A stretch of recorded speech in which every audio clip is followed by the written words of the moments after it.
Hey, we're finally doing this. You know what time it is. It is time, Fred. You know what time it is. It is time. Welcome, ladies and gentlemen, to the Pro and Bro Wrestling Podcast. Man, a lot of you guys are probably wondering, why does this guy have a podcast with Fred Rosser? I don't even know how to explain that part. How did this whole process begin, man? We're like neighbors, bro. I mean, we're literally neighbors around the corner from one another. I mean, I've been in LA almost a little under 2 years. Yeah. And it was like one morning, you know, I'm a quiet person, private to myself. And one morning I just came out and like, I see you walking Junior. And you were like, no way, Darren Young. And I'm like, oh, shh. Some fan knows where I live. And I think, didn't we take a selfie? We did, okay. And then you were like, oh, I'll make sure that I don't get your address in the shot. I'm like, all right. So we took the shot and I looked you up. I'm like, oh, this guy's not so bad after all, you know? Not too shabs. I guess we should probably introduce ourselves a little bit for those of you that don't know. Well, they definitely don't know who I am, but you know, for those who don't know who you are. No, stop it. Stop it. I'm gonna put you over. Ready? A lot of you guys know this guy, Mr. Fred Rosser, Mr. No Days Off, formerly known as Darren Young, a WWE veteran, yes. Former one half of the WWE Tag Team Champion, yeah. As the Primetime Players, original member of the Nexus, and original member of the first season of NXT. That's huge, bro. You put me over big time, and I appreciate it, you know? And you know how messed up this whole thing is? I'm putting you over, and you don't even know how to say my last name.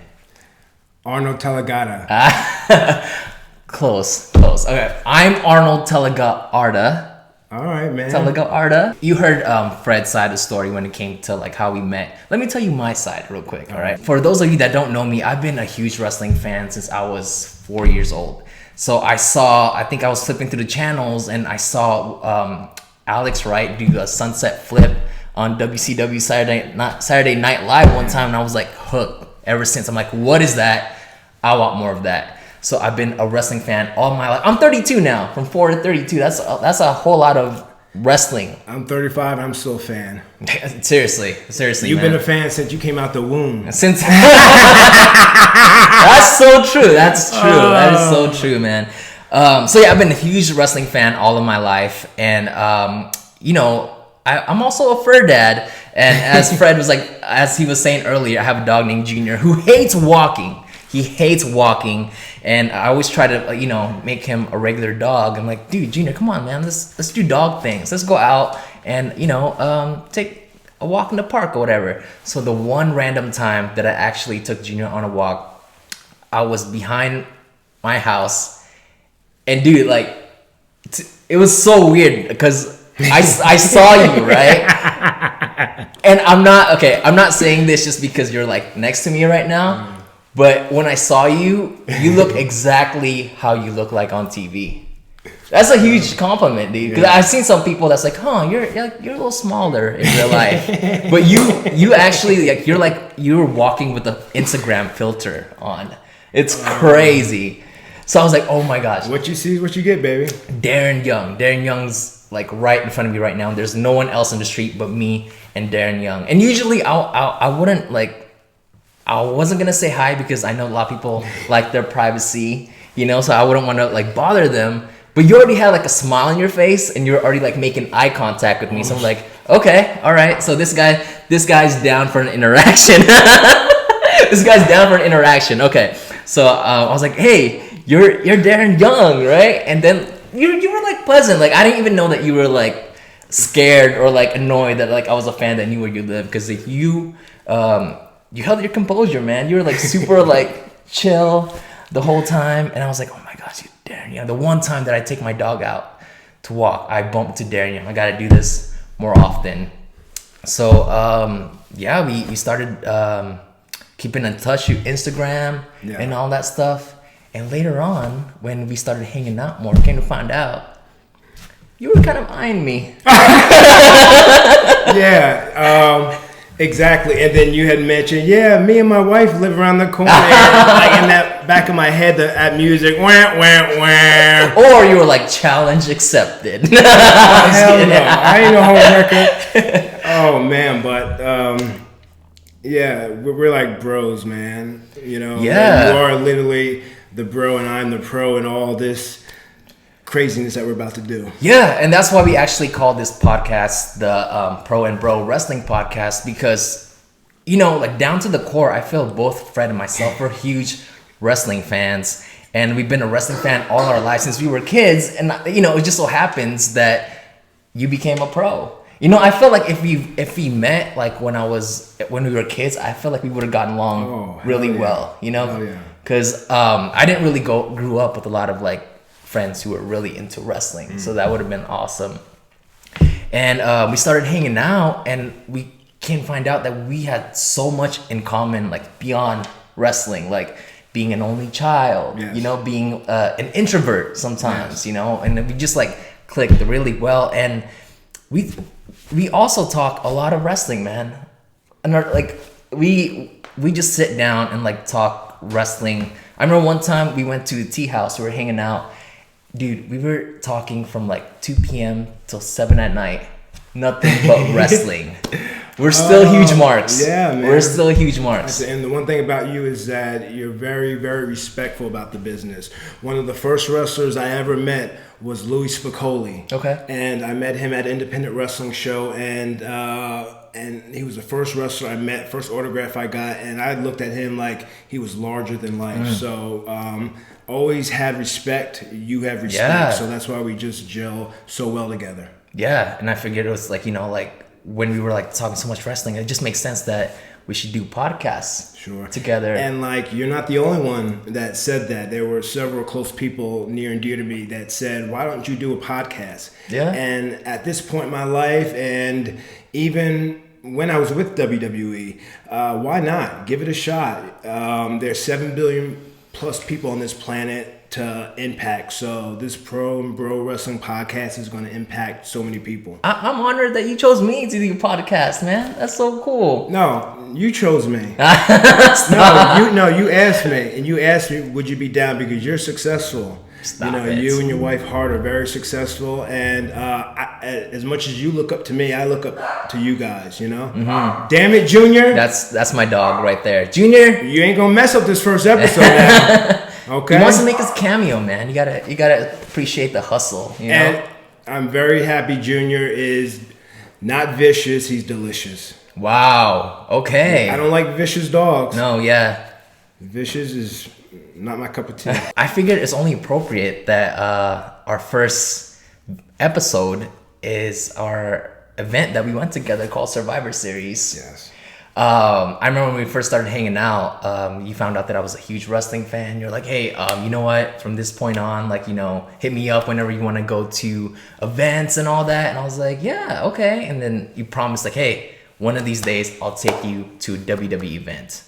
And how many months later? Signed or not, I was going to take you. And Survivor Series 2018 was where it's at, LA Staples Center. Dude, it's so surreal because I always go to wrestling events as a kid with a bunch of my friends, but it's a whole different experience to go to an event with the WWE superstar. That's crazy. Sure. It was such, and I still remember because I believe that was the first WWE event you attended ever since you weren't working with a company anymore, right? Yeah, and honestly, probably since last year's WrestleMania is probably the last time I actually watched, a full show. I can catch up on everything through social media and stuff like that, but I'm just very busy on the grind. Yeah. But like I said, I always promised you that I would bring you to a show, and I contacted one of my really good friends that works in production, Marty Miller. Yeah. And when I first met Marty in 2010, he was a camera guy at the time, and he moved from camera guy to director, and he always likes my stuff on social media. Yeah. And Marty Miller, I asked, hey man, I'd like to come to Survivor Series to check out the show with my YouTube friend, and if I can get 2 tickets next to the hard camera, because that's where I would always sit whenever before the show started, I would kind of map out what I was gonna showcase on the show. So I'd like to just sit there and just kind of be disguised and just watch the show with my friend. And it's the same show where Enzo tried to hijack the show. Yeah. And in a lot of other interviews I do, I say we have different ways of expressing. Let's do that over again. Expressing. We're live, pal. A Sid moment. Yeah, exactly. We have different ways of expressing our passion for the business. Yeah. And he tried to steal the show, and I was just like kind of like hiding out watching the show, man. Dude, I remember that day. We met up at Starbucks right in front of Staples Center, and like you told me your goal was to make sure that you didn't stand out because you don't want any of the fans noticing you. You don't want that kind of attention right before the show. And I remember you were just like, you didn't even wear any of your merch or anything like that. You had a hat on, low key. Exactly. Went to Starbucks, got our caffeine on a little bit, and. On the Still way, got noticed though, but I'm just that damn good looking. Humble brag. Yeah, damn right. You did get noticed, Shit. And I remember like on the way when we were picking up our tickets, you actually bumped into Jake Atlas, right? Jake Atlas, yes. Yeah. Oh, don't get me started with Jake Atlas. Let's get started with Jake Atlas, man. I want to get started with Jake Atlas. That young man has a future in this business. He's young, 23. Yeah. And I recently had a match with him September 2018. Yeah, I was there. You great match, by the way, man. You were there, and I was probably more nervous than him and more excited than really? him. Yeah, but he was excited too. But I wanted to like showcase that I can still go with these high flyers and stop them in the air and all that stuff. And the story is what it's all about. The story I was trying to tell is, again, he's 23. Yeah. I'm 35. Yeah. No point intended. My time is up. His time is now. And like we just told a beautiful story that you can find on the YouTube. Fred, Mr. No Days Off roster. Got to plug away, right, baby? Link in the description box. Oh, don't get me started. Why do you feel that you were more nervous than him going into that match, though? Because, it's that nervous I get, like that nervous, that anticipation, of wanting to do well and wanting to put on a show that people will remember and that people be behind every step of the way. We went 20 minutes. He talked some trash to me in the beginning. He's a quiet guy, very calm, but like when that bell rung, he said, "I'm glad your family's here because tonight's your retirement match, bitch." And he caught me off guard. I'm like, "Oh, this is real. It's going down." I remember that. I go into situations still to this day with my family. If I got beat up on TV or something, I'm hurt. I'm selling it. I'm selling it to my family. I'm selling it to everybody because I just love this business so much. And the crowd was there every step of the way, and the atmosphere was like very ECW-ish, and hopefully I can work him some more. Hopefully, again, he eventually gets signed to WWE because I've gotten a lot of my friends signed referee positions. Yeah, and I just want to see people succeed. Definitely, my happiness is their happiness. Yeah, it's crazy because the first time that I ever saw him was during your match, and like you said, he had a lot of charisma, a lot of like natural talent. And when we bumped into him in front of Staples Center for Survivor Series, he looked so different because like I don't know, without like the wrestling gear, he just had on like a shirt and like he didn't. I don't know. I wouldn't have thought that he was a wrestler. I thought he just looked like another dude to me, but it's cool though. Super talented guy, super nice. And I have a super crush on him. Do you? super crush. I said, man, I just want to. You have a type. Yeah. You have a type, bro. You don't know what my type is. I do know your type. You don't know my type. You like, what's the term that you told me? A rice queen. Rice queen. Hey, it is what it is. You love your Asians, man. My favorite 5-letter word. It is what it is. But he's like Mexican or something like that. Okay. Mexican descent. But he is a star. He's definitely a star. And I just want to help elevate people. That's all I want to do. So I'll be honest with you, like 2017 broke me, man. With the release, but 2018 opened my eyes to a lot of things that can be done with me, with wrestling overseas, with AEW. I've talked to Brandy. I've talked to Sonny Kiss even, because I would love to team with Sonny Kiss. I don't know if you've ever heard of Sonny Kiss. No, I haven't. But Sonny Kiss is a incredible high-flying superstar. So it's almost like big brother type relationship. So I'm just sending ideas to all types of people. So maybe 2019 something will happen for me. Yeah, dude. I mean, I wasn't gonna bring it up, but the first time that we actually hung out, we were gonna go to the gym, and I actually heard the news from you. Like, I remember we were in the car, and you were like, "Hey, listen, you're probably gonna see this on like websites or whatever, but I want you to hear it from me. I recently today I got released from the WWE," and I was like, "What?" Because like, I don't know, like at that time, you know, like we just met maybe a few days ago, and like I was like, "Holy crap, I'm so excited!" I don't want to be around anybody. Yeah, which I really appreciate that, man, because like I know how hard it was for you, but I remember thinking, all right, I'm so like, I'm gonna work out with Darren Young. This is crazy. So like, I came in the car super like, I was all marked out with like a big smile on my face. Every time we go somewhere, I drive. Yeah, I drive, dude. Because you have anxiety, like you know how LA is. You know how LA is. I know how it is. That's why you got to play your tunes, your R&B. Yeah, man. I'm an R&B head. I play my tunes loud to the max and tune out all the craziness. That's true. And I drive the speed limit, because when I first moved out here, I was rushing to get in parking garage, rushing to get somewhere, and I scraped the side of my truck. I'm like, oh, that's the last time that I rush to go anywhere. I take my time. That's why I either Uber or Lyft everywhere I go, man. But yeah, no, I remember like, but when we were in the car, you told me that, and I was like, oh crap, like I felt bad that you were hanging out that day, because like I know, like definitely, I knew you wanted your alone time. I was like, all right, I'm just gonna do my best to cheer this guy up for like the next hour, because you know, I know that was like a dark time for you, but I just want to say, man, like you handled it in such a classy way. Yeah.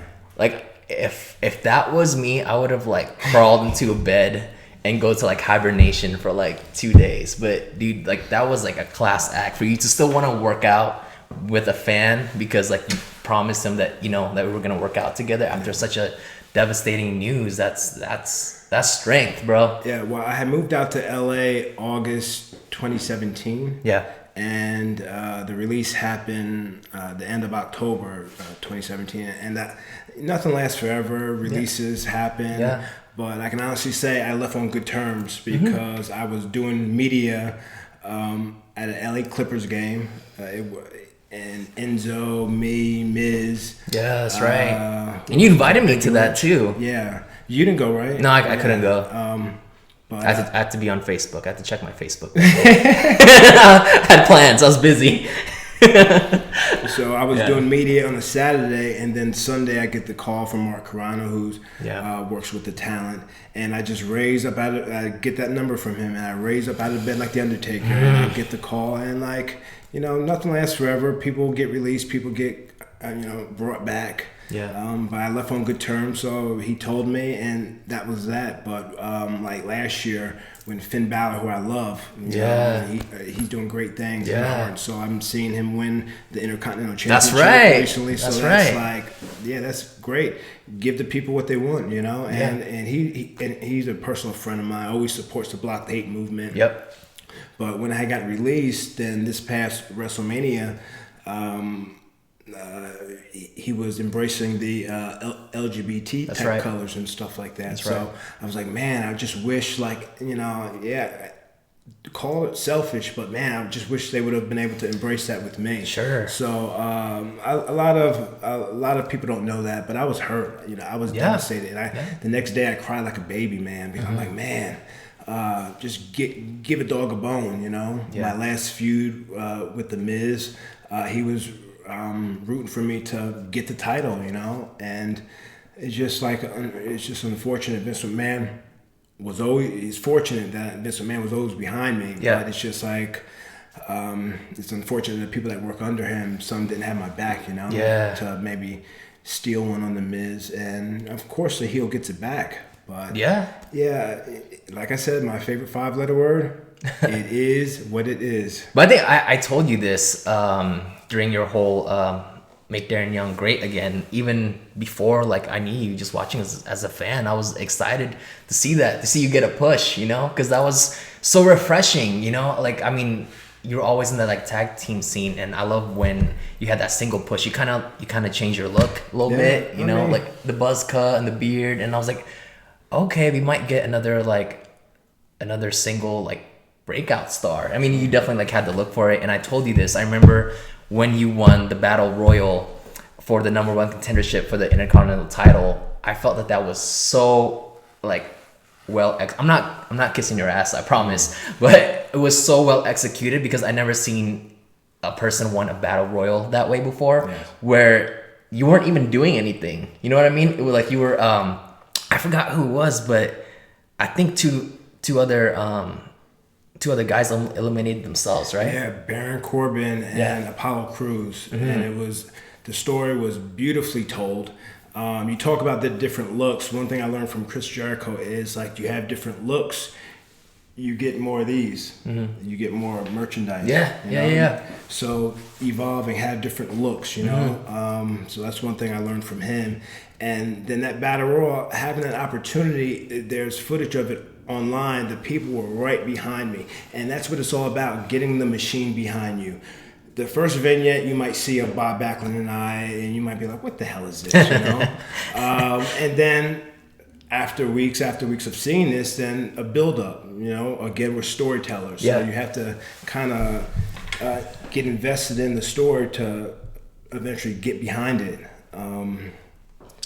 But I just love I just love when the fact when they eliminated themselves, it looked real. You made it look real. Yeah. Where you kind of had that look, like you looked around, like, and then you smiled, and this is how a normal person in that situation would react, like without a gimmick. You know, they just kind of like, oh, all right, you know, which is really, really, really cool. And it's funny that moment. Again, Bob Backlund is very unpredictable, and we have a real life friendship. It's not a gimmick, you know. You still see him? We still talk. Okay. And when I knew I was going to win, I told him, Bob, when I get the win, come in the ring, let's have a stare down. And then you're 67 years old at the time. Pick me up, you know, and cheer around with me around the ring, celebrate with me. And he was like, all right, yeah. And when he's talking like that and doing his hands like this, that means he's very excited. He's very excited, and he's liking what we're going to do. And he did just that. He picked me up, 67 years old, carrying me around, you know. And when we came to the back, Vince McMahon was like, oh, was that planned for him to pick you up? I said, oh, no, I don't know. He just picked me up, you know. I don't know what he's doing, you know. So I was just like, we had it planned, but like with Vince, I was like, oh, I don't know. He just picked me up. We were just in the moment, you know. Because if you plan stuff ahead, they would, you know, the writers would say, oh, that's not a good idea. That's not a good idea. So sometimes you just gotta go with the moment, plan some stuff, apologize later. And that's true. That's true. Yeah, and it worked out beautifully. Beautiful story told. And like I said, Miz was behind me, man, 100%. I remember seeing Bob at a little meet and greet convention at Frankincense. And, where was that at? Ontario, I want to say. And this was about 2012. It was I was there because I wanted to meet Shawn Michaels, like, who's my all-time favorite wrestler. Again, another reason why we're so close is that Shawn is my all-time favorite too. Ricky Steamboat number 2, but Shawn Michaels is number 1. Yeah, Shawn's number 1 for a lot of people too. But I remember the lineup for that meet and greet was Shawn Michaels, Kevin Nash, Vader, and Bob was there too. And I remember Bob had the most interaction with the fans. And I remember him picking up a grown ass man about on his shoulders. This is how old is he again? 60 what? Well, up he's up there. When I was working with him, it was 67. But how long ago was this? I want to say 2013 or 12. Okay, yeah. So, but man, he in person, he still looked like he's built like a brick, dude. Yeah, and we traveling together, we would work out together. Yeah. Because I'm OCD. I like getting to the hotel after a 300-mile ride from the last city. I like getting my rest, get up, get the day started with the gym, you know? Yeah. And Bob and I would go to the gym and we would work out together sometime. And he was very impressed with that. There's very few guys that can keep up with him when it comes to squats and stuff like that. Very people are intimidated to work out with him. And I love a challenge. I love functional stuff. So we did, like he was like, you know, at first we were going to do 250 squats, you know, the first time he challenged me. But we did like over 1,000 squats. And I was very, very calm. I was very focused because it's all mental. Yeah, and I love that unorthodox training. And then you talking about meeting him at his appearances, he had so much energy that I had done in the past appearances with him with the Special Olympics. And I like to stand during my appearances. I don't like to sit because right now my hamstrings are on fire right now. They're on fire. So I like standing. So doing that up and taking pictures and stuff like that. No, I like to stand. I like to get personable. And that's how Bob was when he was doing his appearance. He definitely was. We have done several appearances. So I said, you know, when I'm done tag teaming, because things don't last forever, Shawn Michaels, Marty Jannetty, you know, won a great feud. Tag teams don't last forever, you know? Right. It's the entertainment business, you know? It's the entertainment business. So my backup plan was like, well, you know, I want Bob to be my life coach. The most intimidating thing about Vince McMahon is his office door, so I proposed to him the idea of working with Bob Backlund as my life coach. I had visuals. I stole the idea from Mike Tyson and his trainer, Cuss. Oh, I didn't know that. So Strange Bedfellows. Okay. So I took that idea, wrote it out, storyline, showed him a picture, and he liked the idea. And Vince and I were like this. I was focused. I was laser-like focused on him. I told him what I was looking to do, and we talked about yoga. No way, no. We talked about yoga because out of all people, Vince McMahon talking about yoga. Yeah, because he was asking, man, you have a big barrel press. I said, hey, baby, it's just all posture. It's all posture. I sit like that, you know. Have you? Have you seen that that meme where it's a bunch of bodybuilders like flexing, and it cuts to Vince going, "Oh." You see that? But he's excited, right? Yeah, because you know, like they say, Vince likes big guys, so it's like bodybuilders, and he's like, "Oh," he's like getting off on that. It's funny you say that because when I got signed, now keep us on track. I will, trust me, it's all in here. Okay, when I first got signed, May 4th, 2009. I reported June 25th, 2009, the same day Michael Jackson died. Yeah, man. So, like, it was chaos at the FCW in Florida, Tampa, where the original performance center was for WWE. And so, my first day, June 25th, 2009, and it was Billy Kidman that when he seen me in my gear, he said, at the time I had long trunks on. I was hiding my legs. He's like, why do you have long tights on? I said, you know, I'm not a big fan of those trunks, you know, because I feel like people are looking in between my legs. I feel naked. I feel naked. He's like, Vince is a mark for guys for big legs. I had trunks the next day. That's amazing. Next day, man, I said, you got to do what you got to do. Yeah. Because obviously you have big legs, so obviously you put work in the gym. Yeah. So eventually I broke out of that so quickly. Yeah, man. And I had trunks and I was ready to go. I mean, like Daniel Bryan, like bought a whole suit just because he thought that's what Vince wanted when he first like met Vince. Oh, really? Okay. There's a picture of him like that's like when you see it now, like it's so weird because he's in so the day? clean cut. Yeah. Oh, way back in the day, like back in the early 2000s. No, wait, no, it was like right before he signed up for NXT, I think. Okay. But anyways, Survivor Series, right? Yes. So, with that said, okay, so we met Jake Out. I mean, we bumped to Jake Atlas, and then we got into the building, and we sat right behind, like you said before, we sat right behind like the camera side because you didn't want to be seen, right? And it was so cool because like I'm never still seen, but keep going. Sure, of course. I mean, come on, dude, you're gonna be seen with that size, you're gonna be seen like everywhere you go. Hey, baby, why hide hard work? But it was so cool because I never like sit in that side of the arena before, and you were like saying hi to all your friends, you know, that you haven't seen in a while. Oh, afterwards. You were saying hi to some people before a little bit. Okay. And again, I was already starting to mark out. I'm like, oh crap, here we go. Yeah. Because again, I've been to a lot of shows, but not like this, you know. And I remember the kickoff match. It was the whole premise of Survivor Series was the Raw brand versus the SmackDown brand, and they had the kickoff match with the tag team, SmackDown, the best of SmackDown tag team and the best of Raw. And I'm a huge fan of the Usos. Yes. And they were actually the sole survivors of that match. Like they won, like Team SmackDown won, and I was so pissed that they didn't count that win. Did you know that? What do you mean? What do you mean that The pay-per-view Yeah. presented it like it was a clean slate for Raw. They didn't count that kickoff They win. didn't count the kickoff, really? Yeah. Oh.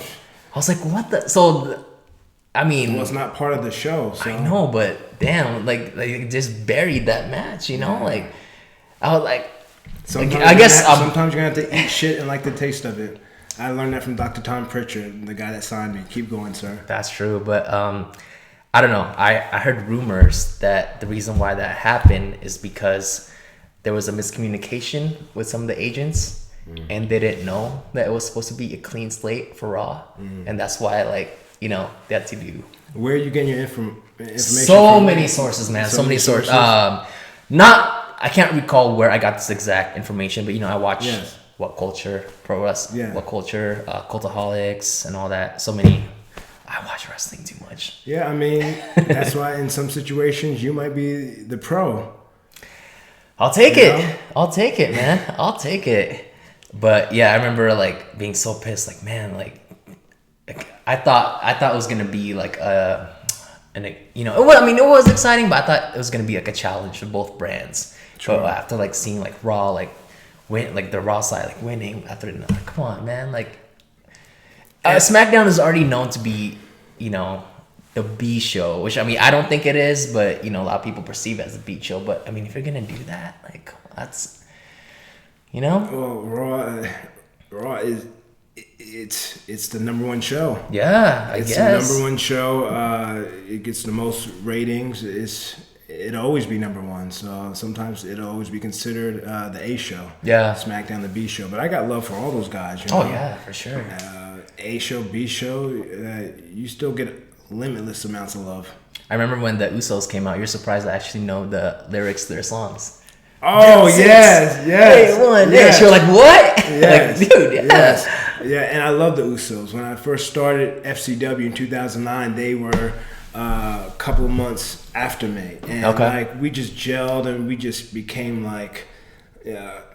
We traveled the road together. We would hang out when we weren't wrestling. It's a night off working with them. Like 10 nights in a row, I could work with them anytime. Samoans, man. Anytime, any place, anywhere. I just love them. Love them. They're like brothers to me. I don't know if it was Arn Anderson or not, but I think it was him that said he hasn't seen a Samoan that can't work.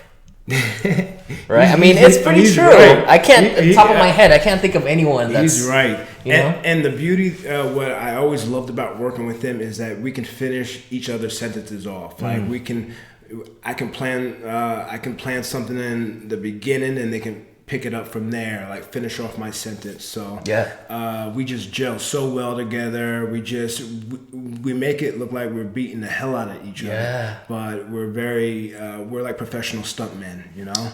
It's crazy. I remember on Lillian Garcia's podcast, she talked about the time where she got beat up by 3-minute warning. Oh yeah, I remember Umaga. I remember watching that. And you know, she took that big splash from Umaga, right? Was it Rosie Rosie or Umaga? I forgot which one, but she took a big splash from one of them. It's probably Umaga. Umaga, okay. And you know, they did the whole thing where they put on a stretcher and then like neck brace and all that.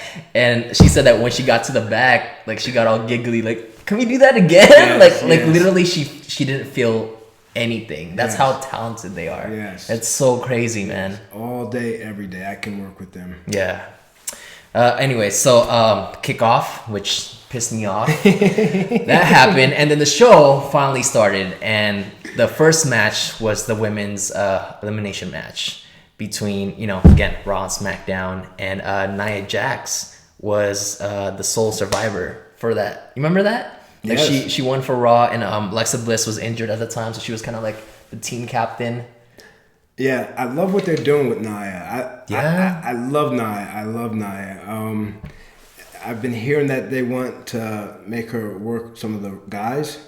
Is that what I'm hearing? They were teasing that a lot at the Royal Rumble. Yeah. Why not? It was beautiful how she was. I seen her bump Randy Orton. Yeah. And then Rey Mysterio hit her with the 619. She took a good RKO, right? Bam! I mean, everything was beautiful. Why not? Yeah. We're storytellers. We're in the entertainment business, so why not?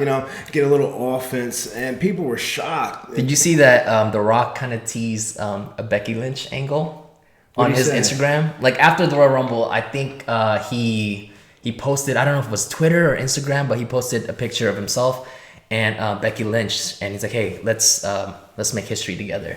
And they're teasing like Rock versus Becky Lynch. I mean, Becky's the man right now, right? I mean, it could happen. Yeah. Why are you laughing? No, I like it. I think it's really cool. We're headed there, man. With Nia Jax attacking R-Truth.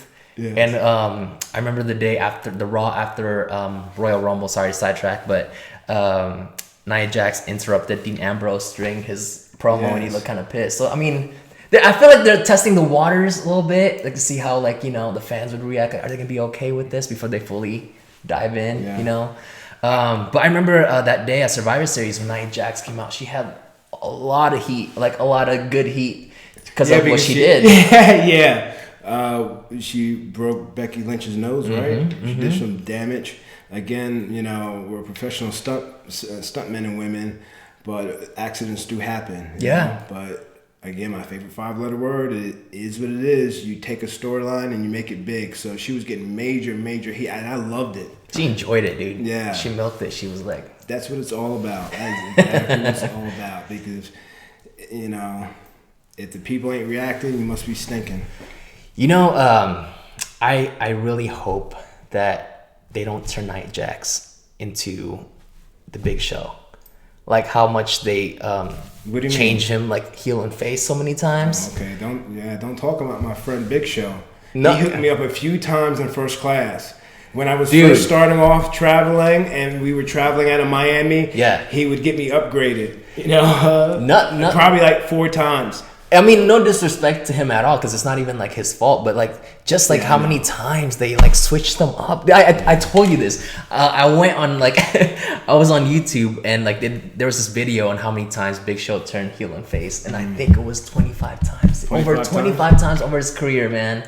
And the checks in the mail. That's true. That's true. But the reason why I said that is because I think it was last year WrestleMania. They started doing that with Nia Jax, and like she had to turn face for WrestleMania to face Alexa Bliss to have that like bully angle that she's being bullied by her weight or whatever, and then they quickly turn her heel again. But it's I just like she's so talented, and so is your boy the Big Show. But I just wish like they they treated them like better or represented them better, But it is what it is. Yeah, exactly. Don't use my lines now. That's why I had the air quotes for those of you that can't see. All right. You TM that shit. Okay, so up next was one of my favorite match of the night was the Shinsuke Nakamura versus Seth Rollins. Man, I don't know if you remember, but that was like such a classic to me, which I don't it shouldn't have surprised me, but it did. Because being completely honest, like all the matches that they hyped up to be like the dream match with like Shinsuke and AJ Styles, and even Royal Rumble, Daniel Bryan versus AJ Styles, like guys that can really work. I don't know if it's because it's the WWE crowd, but like the WrestleMania with AJ and Shinsuke, I didn't really dig it as much, and I don't know if that's because the crowd was dead, of how much that played into effect with with how I felt about it. But like before the Shinsuke and Seth Rollins match, I thought it was gonna be another match where like, oh man, this looks great on paper, but I don't know how it's gonna like turn out to be. Oh, so that was the first match of the second match? Second match on the show, right? Second match. Yeah, second match on the show. Oh, okay. But it was amazing, man. Like, and I kind of feel guilty for thinking that it wasn't gonna be amazing because it's like freaking Seth freaking Rollins, and Shinsuke. But like, I don't know why that was a surprise for me, but it was such an amazing match. Yeah, I've never gotten a chance to work Shinsuke. But I just love his stuff. I loved how he had the Michael Jackson, right? Is that? He always rocks the red Michael Jackson. But that day he had like a little blue like singlet, like a little blue onesie on. Oh, do you remember that? Yeah. Oh, okay. And I remember seeing that like, man, like that looks like such a like mom outfit, but only like Shinsuke can pull it off because Shinsuke's such a badass. Like he can rock anything. If you say something, like he'll knock your teeth down your throat. Yes. But he had this look really weird, like blue. I don't know. It looked really soft. Like I don't know. Like it just looked like pajamas to me. Oh, goodness. But I mean, he pulled it off, man. It's Shinsuke. But that was like one of my favorite match of the night. Match of the night. Okay. One of my favorite. Okay. I'll tell you which one was my favorite match of the night. Okay. But yeah, did you like that match? You remember it? Yeah. Honestly, I always tell people like from taking so many bumps and stuff like that. Oh, my memory lost. my memory lost. But yeah, you tell me the same stories like 5 times in a row. Sometimes. Yeah, my memory's off, bro. It's cool, man. Like I have that short-term memory too, man. Like sometimes, like I don't know what I did yesterday. Yeah. Like I said, I do remember the Nia Jax. Yeah. But I love those guys, Seth and Shinsuke. I mean, they're great. They're amazing. Seth, I think he opened up his own coffee shop, dude. Oh, he did? Yeah. Oh, him and Cesaro, they love to do the little coffee shops. They're little hipsters, man. Yeah, they love their coffee. Yeah, I love it. I love it. They're coffee connoisseurs. He just opened up one where he lives? Where he lives, because I was listening to him on Edge and Christian's podcast, and he talked about how like when he was on the road with Cesaro, they always have a hard time. Like, I mean, no, they found so many like great coffee spots that he thought it was a shame that he doesn't have one in his like hometown. So he's like, man, like I'm just gonna make one. Yeah. So I don't know. I forgot if he made it like a lucha theme. Oh, okay. Coffee spot or not, but apparently it's doing really well. Yeah, it's funny. When I tore my ACL and MCL like 5 or 6 years ago, I don't remember when, in my memory. I came back rehabbed, and then he had tore same injury as me, and him and I were communicating through text, and he was like, Freddie, man, when is this shit gonna stop? And I was like, man, it's not a sprint, it's a marathon. So I was staying in contact with him with the injury process, and the coming back, and the getting hurt and coming back is a great for me. It's like I'm mentally zoned in, like Triple H when he would get hurt and they would do those comeback videos. Like I was a maniac. A maniac. I would remember those videos. So the rehab was where it's at. So Seth and I always stayed in contact. And I'm so happy for him. Yeah, dude, like he's finally getting the match that he deserves coming up, right? Super exciting. Yes. It was funny because look, see, my mom's calling me. Like, pick it up, man. It's mom's. We working, baby. Mom, yes. I'm sorry, did I bother you? Yes, we're wait, hold on. What was that, Mom? I said, am I bothering you? Well, Arnold and I are filming our first podcast, the Pro and Bro Wrestling Podcast, so you're kind of interrupting our workflow. Oh, hey, she's not interrupting. Hey, how you doing? It's been so long. How are you, I'm honey? good. How about yourself? I'm doing super. Did you have fun in Georgia? I had a great time in Georgia. Great time. My son was so nice to me. Yeah, because That's awesome. because why was I nice to you? Where did I take you? You took me to the Civil Rights Museum in Georgia, and that was great. I had such a blast with him. Because you always talk about knowing your damn history. You got that right. Know your damn history. Know All right. where you came from. All right, well, you called at a perfect time. We were just doing our podcast, so I had you on speaker, and that's that. So, Okay, I love you. I love you, Arnold. Love you. all right. I can't wait to see you guys. Bye. Bye. I'll see you different time. All right. Bye. All right. All right. I'm okay. I'm okay. All right, bye. Thanks. Bye. Oh, dude, she's the sweetest, man. Yeah. You have a really cool mom. She called at a perfect time, so why not capture that moment? My mom's rated R, Robin Rosser. Oh, yeah. She's rated R. Yeah, My man. team's gotta watch out for her because she's She's loose cannon. she's a little like a Brian Pillman reference. Yeah, Brian Pillman loose cannon. Yeah. It's cool, Yeah. man. She's so cool. She's got a few pieces at home, if you know what I mean. Oh, yeah. Yeah. For sure, man. But yeah, she is a loose cannon. I love her to death. She's my best friend and pain in the ass. I have a question. Why does her hair always look perfect? How does she do it? Well, when I have important stuff to do, she gets her hair done and she tries to be like me, getting it blonde. So she Such a big supporter, man. That's so cool. No, she's taking my style, man. She's taking your gimmick. Yeah, she's taking my gimmick, damn it. Yeah. But yeah. I think you should sue her, dude. I think she owes you some money. Well, she's my personal photographer. So it kind of balances it out. She's a on little the bit. payroll. Yeah, Okay. she's on the payroll. There you go. Makes sense. She's on the payroll, and you know, like she's done enough damage with me with her past alcohol problems.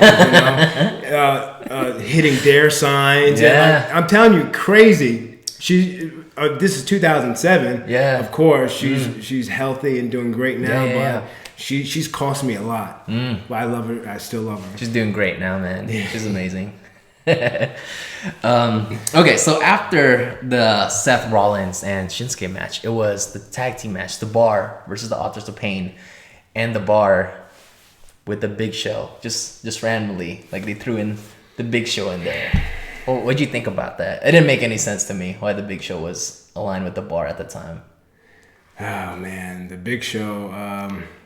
I love the Big Show, by the way. I'm not throwing shade at him, but I just don't understand why. Hey, he can still go. I know he can, He dude. can I feel still like go. he's better than ever now. He lost so much weight. His weight. arms are freaking ripped, Yeah. dude. Hey man, He's in the best shape of his career, man. if he can still go, let him go. Okay. But It just didn't make. I just felt like they just like copied and pasted him on the Survivor Series event, dude. so what? It was good. It was good. And I was Was it good? Well, like I said, no, not like how I said, but I was supposed to do the Celtic workout, you know, but Sheamus was booked for some other things. Yeah. And him and I communicated. He's not one of those guys that just bails on me and stuff like that. He didn't big league you. Yeah, no, he didn't big league me because at one time I didn't like Sheamus. I remember you said that. I Yeah. did not like Sheamus when I first started. I did not like him, but at the end, Yeah. he turned out to be. Him and Titus are the only guys that I would like to travel with on the road when I was traveling. Yeah. They were the only guys that I would like to travel. I would travel with other people once in a while, Right. you know. But yeah. No, I remember before like I met you, like I would see your like Instagram stories and it's like literally like you two like working out together. Yeah, you know? no. Sheamus is OCD too. He's like Yeah. up and at it, like Yeah, man. 7 a.m. Let's get the gym out the way. This, Hustler. that. Yeah, he's a hustler. So I'm about it. And he's always willing to learn too. I love Sheamus's intensity. You know, I've Yeah. always loved Sheamus's work. You know, Yeah. like he looks like he's killing you in the ring. And I've been in the ring with him, so I enjoy his work. Cesaro, I always talk highly of Cesaro Yeah. because when I first came out, my first match was against the Un-Americans, right? with Cesaro. Oh, and Jack Swagger. Yeah. So we the people. Yeah, you know, the Yeah. Americans, I think. And like, you know, I was nervous, and Cesaro just calmed me down, and like he made sure that he would be there for me. Yeah. So yeah, I love those guys. I love all those guys. I have nothing but great things to say. And yeah, that match was, you know, it is what it is, man. Yeah. You know. Yeah. I'll take it, man. But that was a unforgettable match for another reason too. Do you remember what happened during that match? You touched on it earlier. Oh, that's when they found Enzo in the crowd. Oh yeah.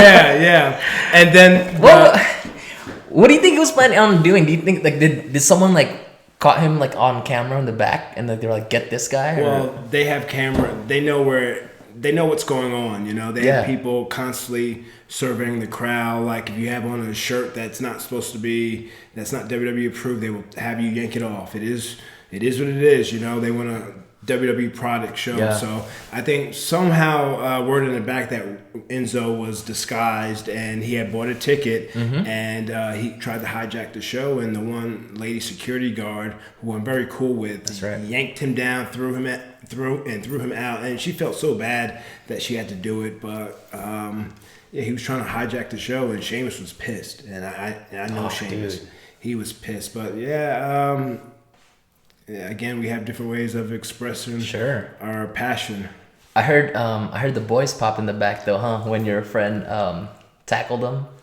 Oh, the lady? Yeah. Oh yeah, Lisa. Oh yeah. Everyone was like giving her so much props, you know. And when I had ran into her after the show, she was just so cool to me. She was like, "Oh, how come you didn't tell me that you were in the crowd?" I said, "Well, I don't want to yell your name out, and then the fans are like, distracting you because they know your name." Yeah. So she was so happy to see me, and she felt bad she had to throw him out. But do you think Enzo burned that bridge for good? I mean, WWE's the revolving door, right? Yeah. And people come and go. Yeah. Bruno Sammartino said he would never come back, and he came back. Brett. So, yeah, Brett. Warrior. You know, Brett and Brett's my heart. I love Brett. Yeah. But yeah, you never know. You never know. Yeah. Again, personally, Enzo's never done anything to me.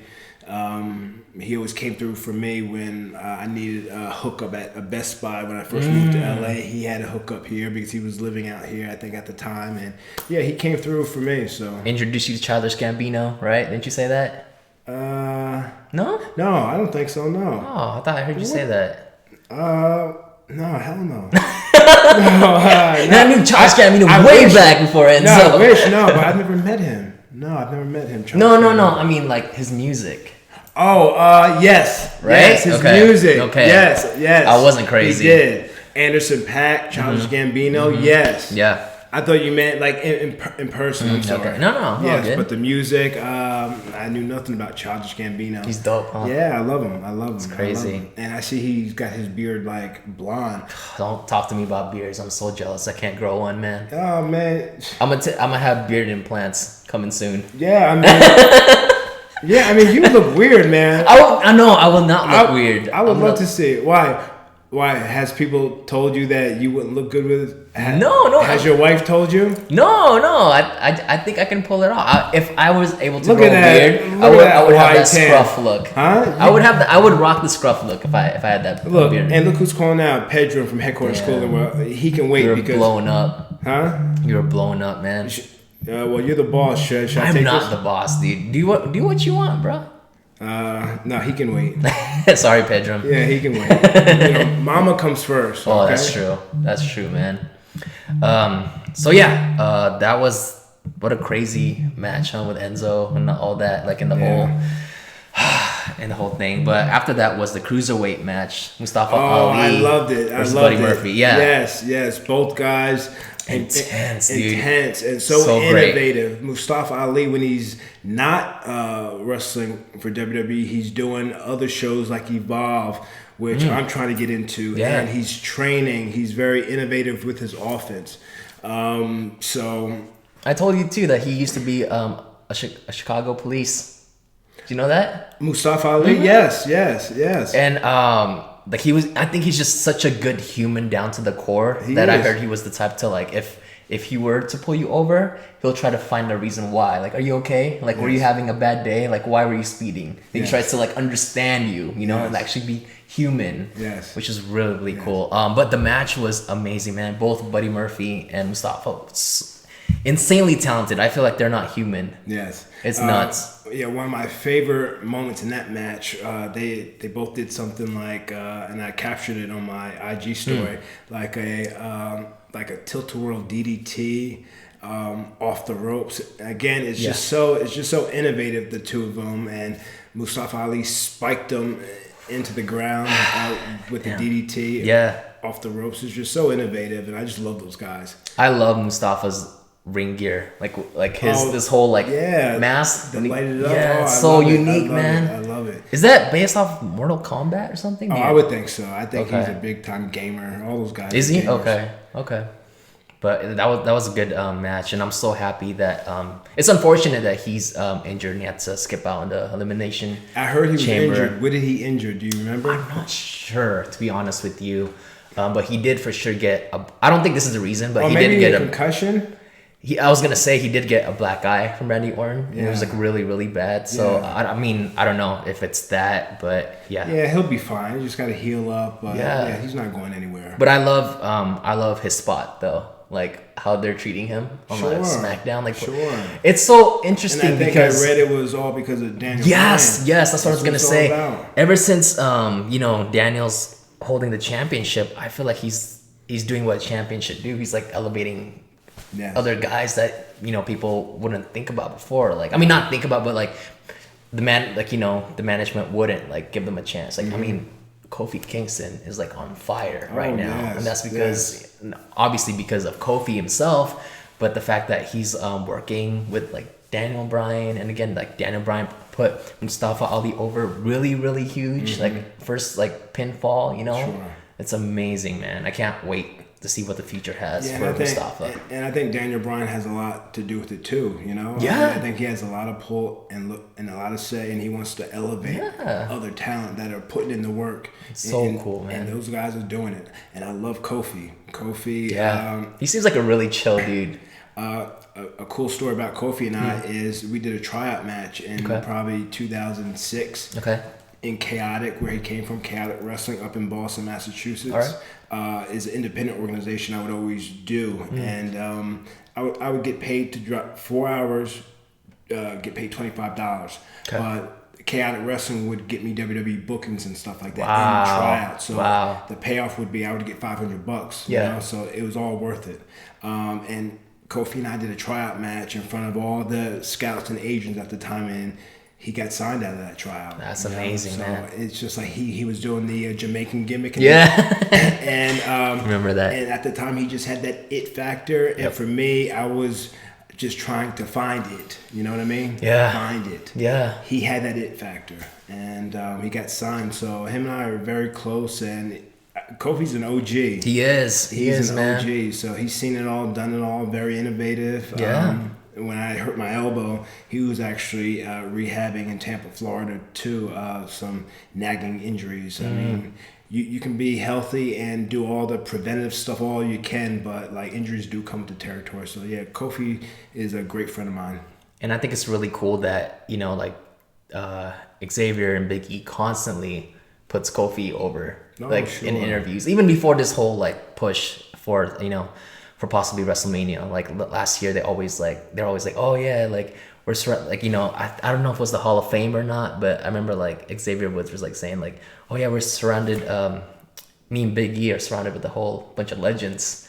And like, they kind of looked at Kofi. They didn't say me, Big E, and Kofi, and like Kofi's like, stop it, guys, I think that's really cool. And speaking of the New Day, I love the fact that they're more than a tag team now. They're almost like a brotherhood. Sure. It's really cool how they can have like single pushes but still be part of the New Day. Like they didn't have to like break up like a lot of tag teams would when it comes to like single pushes, which is really cool. I think there's room for everyone at the finish line. Yeah. Especially when it comes to stories like that. Yeah. The next match was the men's elimination, which was a Braun Strowman, Baron Corbin, Drew McIntyre, Dolph Ziggler, and word.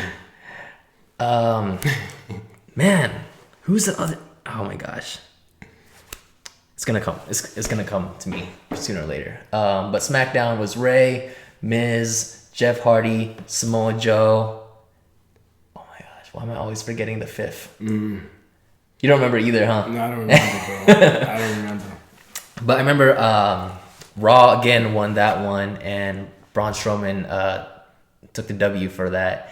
And again, to me, that was another, as a fan, that was another booking that I didn't understand why they turned Braun heel just for that pay-per-view, and they turned him babyface again because after he won, they attacked, like Baron Corbin, like, you know, like hit him from the back. I don't know, like, just as a fan, like, I just don't like it when I want it to mean something every time, like, you know, like a wrestler change character. I want it to last like a little longer than just like, oh, we need you to be healed for this, and then we'll bring you back to like face. Like, you know, coming from my point of view.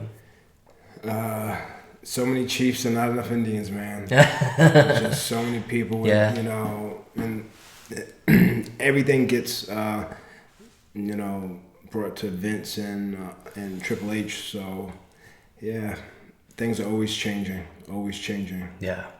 And this is what I love about this podcast too, is because you have so much like insight, because you're, you know, like you were in it, man. You were in it. I was in it. I mean, I can only say so much. Like, I've seen it all. Yeah. And I've experienced that, you know. Yeah. Why are certain things done, you know? So I'm sorry, I might have some moments, you know, where like, hey, I don't know what else to tell you, bro. I don't know what else to tell you. I've experienced it, you know. But I think moving forward, I'll have to probably, you know, watch some pay-per-views with you. Like, that'd be fun. You know, so we can you can break it down. So we the can, the psychology of it. Break it down, baby. You know? The wrestling is all ice cream. Have you ever heard this? Nope. Listen.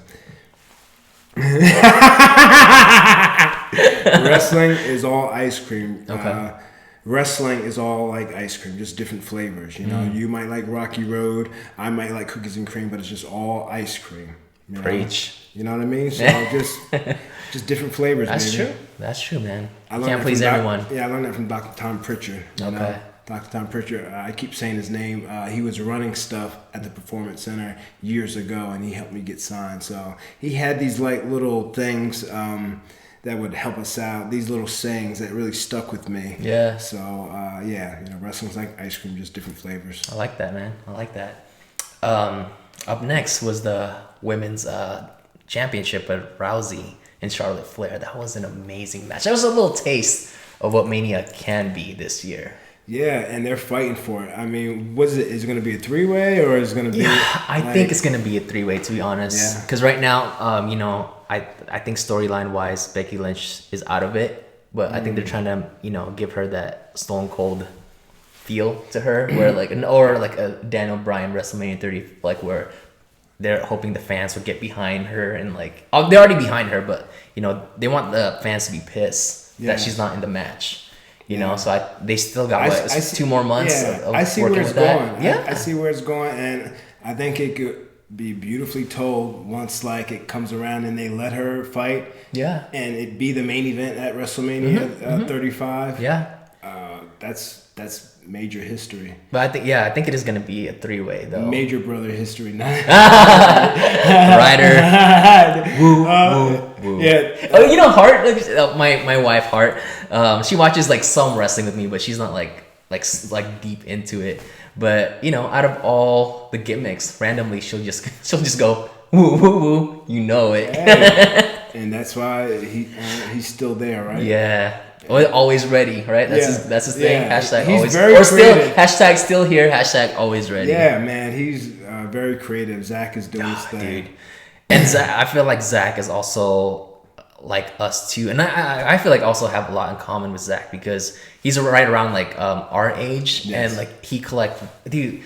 The stuff that he was into growing up, the stuff that I was into, like Ninja Turtles, like Hasbro's action figures, bone crunching. Like, dude, I collected all that stuff. You know, I'm so jealous of his toy room, man. Sure. Oh my gosh, that is it's in toy Orlando. room goals. Yeah, maybe you can visit him. Oh, One can only dream. One day, Fred. One day. Putting out there in the universe. My breath isn't stinking, is it? No, you're good. See, that's I always carry these. Man, you're slick. You know who also carries these? Who? Triple H. Does he now? Yeah. Okay. So when he's like doing his like little like Triple meeting- H. I have a Listerine. Just from all that water spitting, man. Yeah, because I just want to make sure I'm fresh if we're gonna be doing this. Oh yeah, you're good, man. You're good. No worries. But remember how brutal that match was, like with the candlestick. I loved it.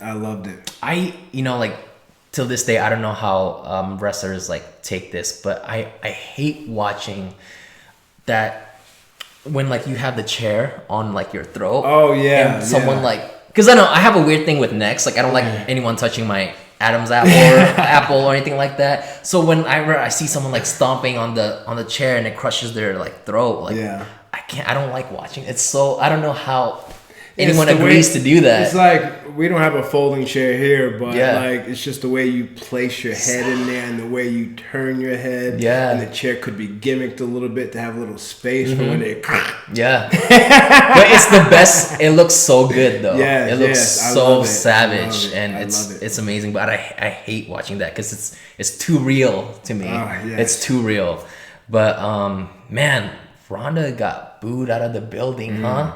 LA. I honestly thought that she was gonna come to Raw the next night as a heel. Oh. Cause like I don't know if you remember, but she gave the crowd a look. Like she played. She's such a professional, just like how The Rock is. Like when like the fans like turn on him, like he goes along with it, you know. And I think she's like great at like being in the moment, and like she gave the fans like a look like at the end, like okay, like I see how it is. All right, as she was like walking to the back. But man, that was an amazing match. Everyone was like rooting for Charlotte. Oh, it's funny you talk about flipping the switch. Yeah. When I got eliminated on NXT 1, I remember Chris Jericho was on the stage, and when I got eliminated, the crowd was booing me, and I was a babyface. Yeah. You know? And Chris Jericho was yelling in the background at me. He's like, "Turn on the people! Turn on the people! Don't leave out like this." And I was just so nervous and unsure of what to do, Now I know. Yeah. Now I know, if the people are going to turn on you, just go with it, and embrace it. I didn't know how to react. Again, I was new and nervous. And Chris Jericho was in my ear saying, "Turn on the people! Don't let them dictate what you're saying." Man, I can't imagine how nerve-wracking the first season of NXT must have been. Oh, I hated it, man. Because the whole thing was like... When those yellow ropes came on, I was like, oh. So it was a reality show. It's like a reality show. I always say if I wanted to do American Gladiators, I would have did American Gladiators, or American Ninja Warrior. I'm like, this is bullshit. I can't juggle. I can't juggle. But NXT now is where it's at, man. I wish I could have came up. Oh my gosh, yeah. In that area, in that era.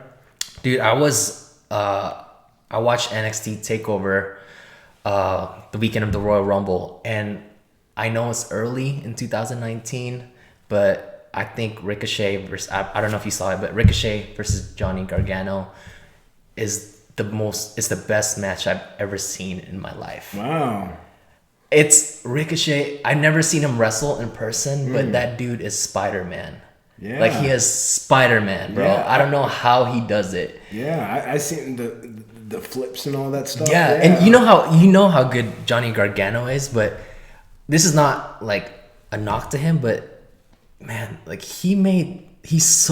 Ricochet is so good that he made Johnny look a little lazy in that match, and that's saying a lot because they're both so good. It was a great match. Again, not a knock to Johnny, but Ricochet is just so amazing, man. It's crazy how good he was. See, I just look at you see the 70s style wrestling, the 80s style wrestling, the 90s style wrestling, and the wrestling today is just so innovative. And just so it's just the style is just different. Like that's why I said that I questioned myself, or I was nervous about wrestling Jake, because these guys are doing all these intricate flips, and I get it. The offense is just so like crazy now. You know, can I keep up? Because I was brought up in a 1980s style. Right.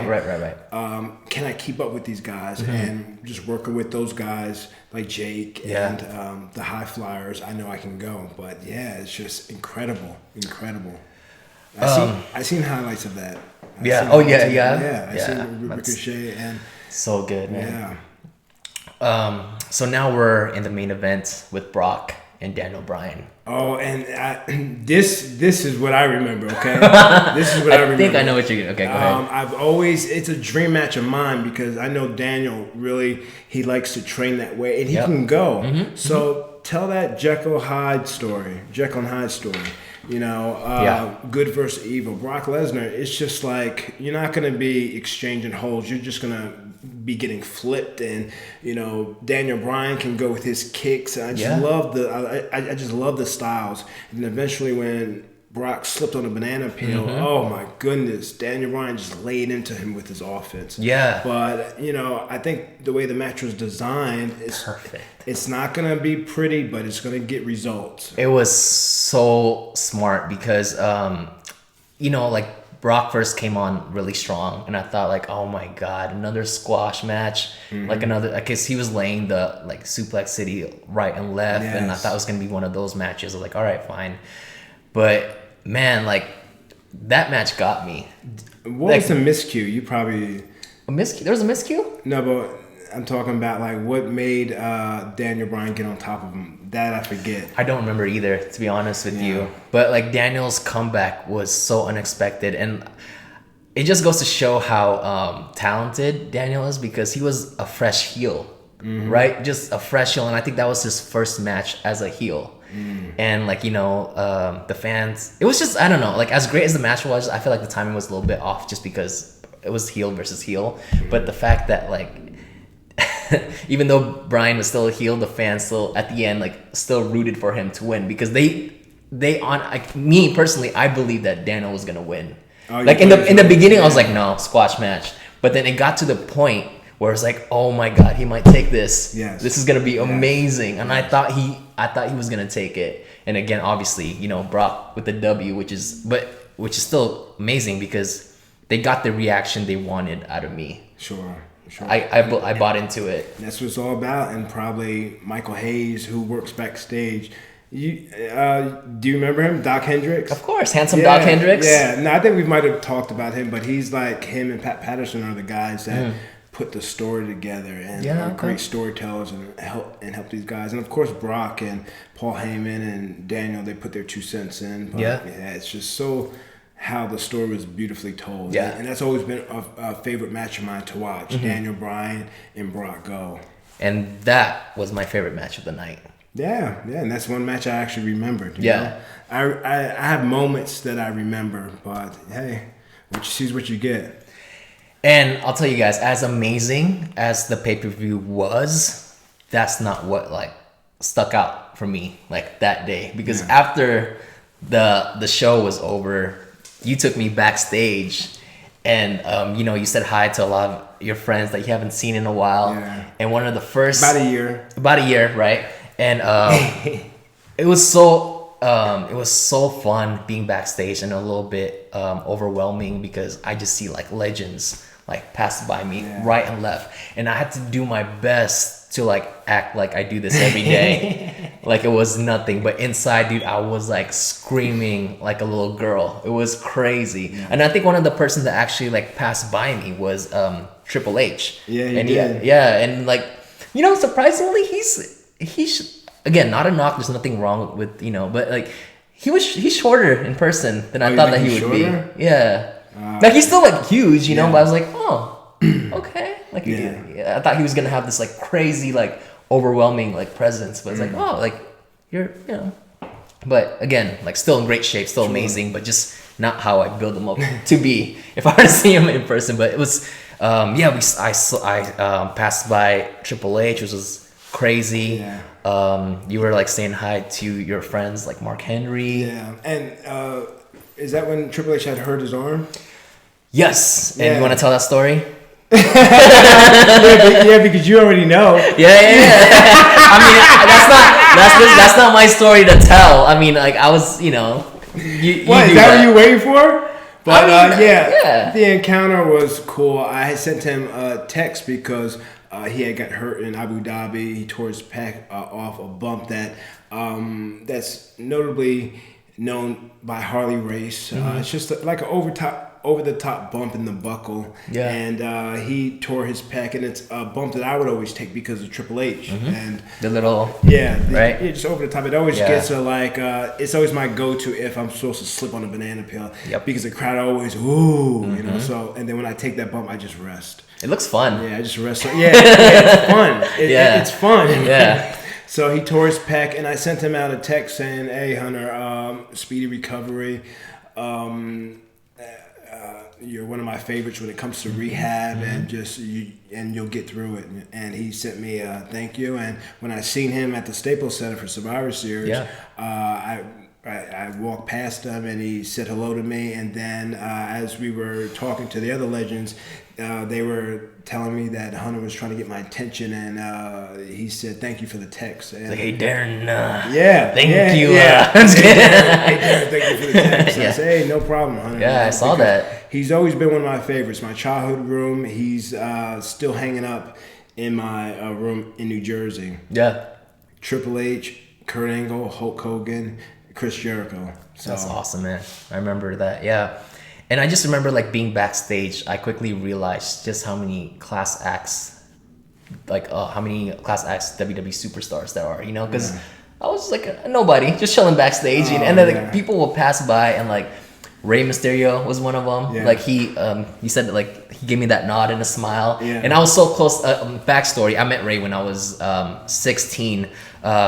My dad used to own a manufacturing rim company, and Ray actually got rims from my dad, and I skipped school to show up in my dad's office, and I got to meet him, take pictures and all that. And that night I was like, should I or should I not? But I was like, nah, I'm not gonna do that. What, you gonna ask for a selfie? No, I was gonna say like, hey Ray, you might not remember me, but I'm, you know, all that. But I was like, no, it's not the right time. Yeah.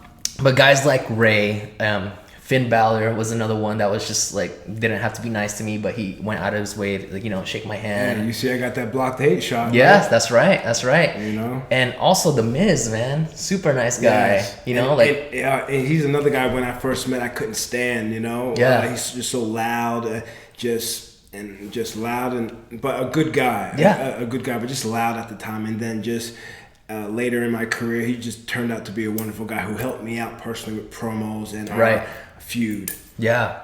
And he just like, he's, you know, he plays, obviously I know it's a work, but he plays this like, you know, diva, right? Like, you know, on camera, but like, dude, like and I've seen him like in interviews in the past, and like, I know he's a genuine good dude, but it's different when you have your own personal interaction with him, and he's like, looked me right in the eye, like, hey man, like, hey, you good? And I was like, damn, man, class act. Yeah, he is big time, big fan of him. And another thing that was so surreal to me was, I still can't believe this happened, but after the show, you bump into Mike Chioda.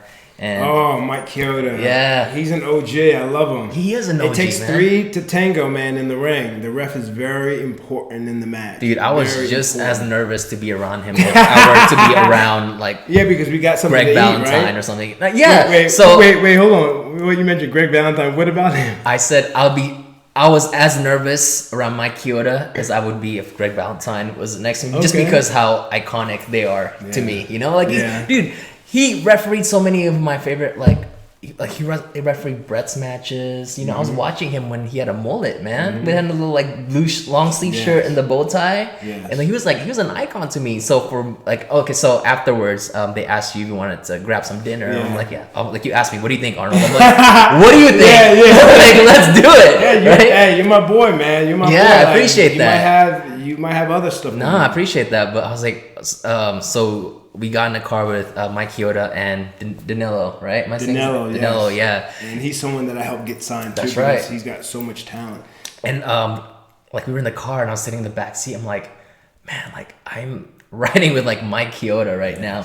And then we got to the sushi spot in LA, and freaking Ron Killings, R-Truth joined us for dinner, Yes. and Yes. like it was R-Truth, Mike Chioda, Danilo, us, and I had this moment where we were at the dining table. I'm like, what is going on right now? And that's how it is. Like the people you wouldn't expect to hang out. Hang out. And again, R-Truth was one of those, another one of those like class acts that like who has me laughing nonstop, doesn't he? you do. He's a character. He is R-Truth, man.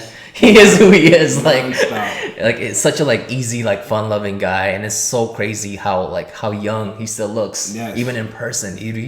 I told him, I was like, dude, you still look like you're K-Quick. Like riding with like Road Dogg, in the like late early 2000s, because I don't know what he's doing, man, but I want some of that, whatever he's having. Don't crack. Black don't crack. But I don't know if you remember this, but there are times where I'm like, oh, I'm just gonna go to the restroom real quick, whatever, and like I didn't even like need to pee. I just needed like a time for myself to like be in the restroom. Like, wait, okay, hold on. I needed a moment, dude. I was like, all right, just soak it in right now.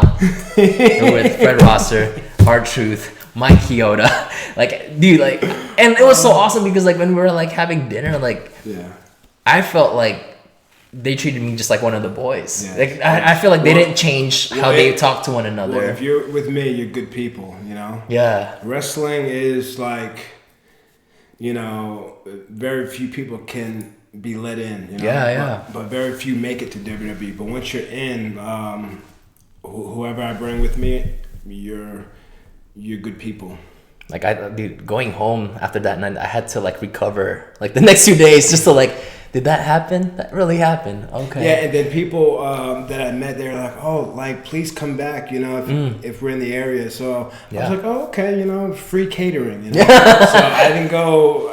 We were at the pay-per-view Sunday. I didn't go Monday. I had some other stuff. Right. And then Tuesday, SmackDown was still in LA. So I had invited you, but you had other stuff going on. But I went there Tuesday and just hanging out backstage. Yeah, I wish I went, man. Yeah, man. You would have actually been hanging out and eating the food and That's stuff. right. And you've experienced that catering stuff before. It's top of the line, baby. Top of the line. Yeah. Quick story. When the first time I experienced the catering, I actually bumped to Umaga, and then again, I keep saying class act a lot, but he's such a good guy because he came up like to me in Heart, and he's like, hey man, how you guys doing? How you like the food? And I'm like, oh, it's really good. And I'm just like, whatever you say, like it's good.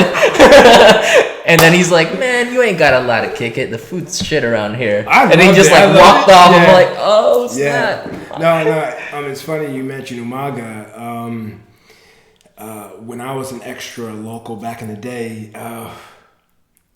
there was no room in the locker room, in the male talent locker room. Yeah. So he got dressed with the extras. He came in and he was like, you mind if I get dressed with y'all? Oh, so cool. And we were like, sure, no problem. We were nervous. Sure, big Samoan man. Yeah. Like whatever you want. Yeah, and like the one thing I noticed about him, because I noticed everything, hygiene and everything, he was just he was a big guy, but he was so clean, man. He would brush his teeth, it's just proper you do that, Yeah. He brushing his teeth. He put like a towel down so his feet wouldn't touch the cement floor. He was just very clean about it. And he's just very nice guy. And I'm just so close to his family and all that stuff. Like we love the Samoans, we just love them. Totally. They seem like really chill dudes, which is awesome. But yeah, man, that was such a like memorable day for me. It was crazy. Like I said, come hell or high water, I was going to bring you to a show, and I did. Yeah, appreciate it. Man of his word. Man of my damn word. Damn it. Can you do a Vince McMahon impersonation? I'm shy. Come on. Well, Vince. One time he would be like, Darren, come over here. Show me some person. No. He would say, smile more. Let the people in. You're always like, even as a baby face, you're just like, he's like, smile more, let the people in. I was like, all right. And he's right, That's advice still to this day I use, and when I do wrestling clinics and stuff like that. Makes you human. Yes, and I do it, in awkward situations. That's your go-to. Yeah, I defense. just smile. Yeah. Awkward situation. I'm always thinking about what he taught us in promo class, when we had promo class, and backstage whenever I'd come back from the curtain. Smile more. Let the people in. That's a good advice, man. Vinnie Mac. Because if you're a good guy, why are you going to be, if you're going to get a smile, Unless you're stone cold, right? Huge exception. Well, like. I know what you mean. I have a nice smile, and he likes my smile whenever he jokes around backstage. Smile more. Just be glad you're not Christian and didn't get a blue dot put in your face. Do you remember that? Oh, God. Oh, I heard about something like that. But he likes your smile. That's great, man. Yeah, blue dot. That was actually his gimmick for a little bit. Christian, Vince really didn't like how Christian looked like. Yes. So his gimmick, whenever Christian showed up, the camera would have a blue dot on his face. Oh my goodness. But he was a good sport about it. Yeah. That was crazy. Christian's one of my favorite innovative guys. I love their podcast, man. Yeah. So fun. Oh, I've never heard it. It's you like it? just funny? two good dudes talking wrestling. And they're like brothers, Sure. It's cool. It's cool.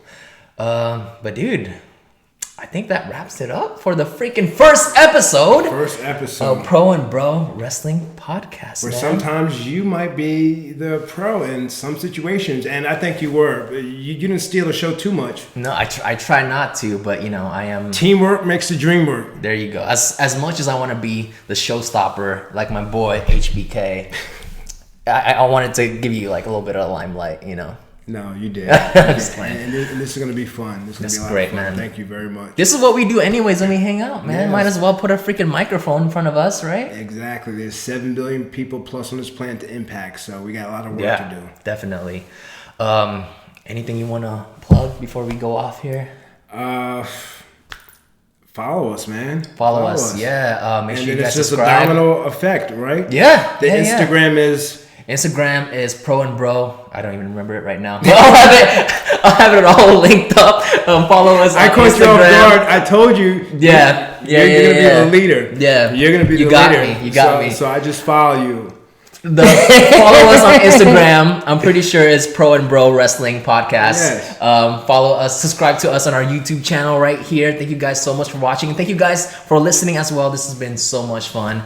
And man, I can't wait to do this more often. Yes. And I'm glad we've clarified in the beginning that we're not secret lovers. This is a married man. That wasn't necessary. We didn't need to clarify that, bro. Block the hate, salute the great. Boom, boom. Love you guys. See you next week.